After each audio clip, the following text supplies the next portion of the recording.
যোৱাকালিৰ পৰা অসমত অশান্তি বিয়পাবলৈ কেইজনমান বিশেষ ব্যক্তিয়ে গোটেই অসমখনত ভ্ৰমণ কৰি আছে।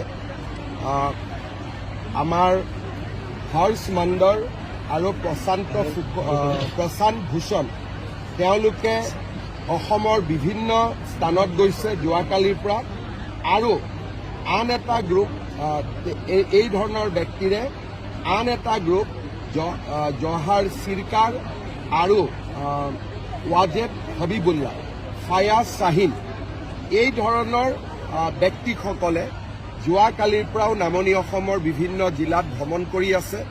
তেওঁলোকে কেৱল সংখ্যালঘু সম্প্ৰদায়ৰ নেতাসকলক লগ পাইছে, জামাতি ইছলামিক লগ পাইছে।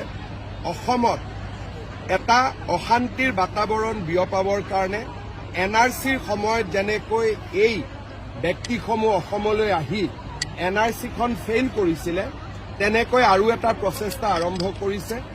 আমি তেওঁলোকৰ মুভমেণ্ট আমি প্ৰত্যক্ষ কৰি আছো, আৰু তেওঁলোকে NRCৰ সময় যি ধৰণে সফল হ'ল, এইবাৰ যাতে সফল হ'ব নোৱাৰে তাৰ বাবে চৰকাৰে কাঢ়া দৃষ্টি ৰাখিছে। মেক্সিমাম এই ফেচবুক একাউণ্টবিলাক পাকিস্তান আৰু বাংলাদেশ। আপোনালোকে যদি ফেচবুক একাউণ্টবিলাক চাই, ইয়াৰ অৰিজিন বাংলাদেশ আৰু পাকিস্তানৰ। অসমত কংগ্ৰেছ, জামাতি ইছলামী হিন্দ, প্ৰশান্ত ভূষণ, হৰ্ষ মণ্ডলৰ দৰে ইণ্টেলেকচুৱেল আৰু বাংলাদেশ পাকিস্তানৰ পৰা কিছু এলিমেণ্ট বহুত বেছি সক্ৰিয় হৈ আছে অসমখনক দুৰ্বল কৰিবৰ বাবে।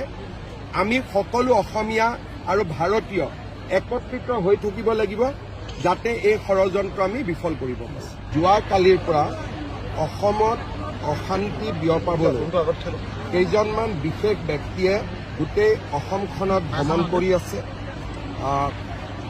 আমাৰ হৰ্ষ মণ্ডল আৰু প্ৰশান্ত ভূষণ তেওঁলোকে অসমৰ বিভিন্ন স্থানত গৈছে যোৱাকালিৰ পৰা, আৰু আন এটা গ্ৰুপ এই ধৰণৰ ব্যক্তিৰে আন এটা গ্ৰুপ জহাৰ সিৰকাৰ আৰু ওয়াজেদ হাবিবুল্লাহ, ফায়াজ শাহিন এই ধৰণৰ ব্যক্তিসকলে যোৱাকালিৰ পৰাও নামনি অসমৰ বিভিন্ন জিলাত ভ্ৰমণ কৰি আছে। তেওঁলোকে কেৱল সংখ্যালঘু সম্প্ৰদায়ৰ নেতাসকলক লগ পাইছে, জামাতি ইছলামিক লগ পাইছে। অসমত এটা অশান্তিৰ বাতাবৰণ বিয়পাবৰ কাৰণে NRCৰ সময়ত যেনেকৈ এই ব্যক্তিসমূহ অসমলৈ আহি NRCখন ফেইল কৰিছিলে, তেনেকৈ আৰু এটা প্ৰচেষ্টা আৰম্ভ কৰিছে। আমি তেওঁলোকৰ মুভমেণ্ট আমি প্ৰত্যক্ষ কৰি আছো, আৰু তেওঁলোকে NRCৰ সময় যি ধৰণে সফল হ'ল, এইবাৰ যাতে সফল হ'ব নোৱাৰে তাৰ বাবে চৰকাৰে কাঢ়া দৃষ্টি ৰাখিছে। মেক্সিমাম এই ফেচবুক একাউণ্টবিলাক পাকিস্তান আৰু বাংলাদেশ।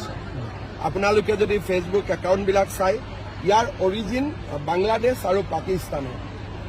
অসমত কংগ্ৰেছ, জামাতি ইছলামী হিন্দ, প্ৰশান্ত ভূষণ, হৰ্ষ মণ্ডলৰ দৰে ইণ্টেলেকচুৱেল আৰু বাংলাদেশ পাকিস্তানৰ পৰা কিছু এলিমেণ্ট বহুত বেছি সক্ৰিয় হৈ আছে অসমখনক দুৰ্বল কৰিবৰ বাবে। আমি সকলো অসমীয়া আৰু ভাৰতীয় একত্ৰিত হৈ থাকিব লাগিব, যাতে এই ষড়যন্ত্ৰ আমি বিফল কৰিব পাৰোঁ।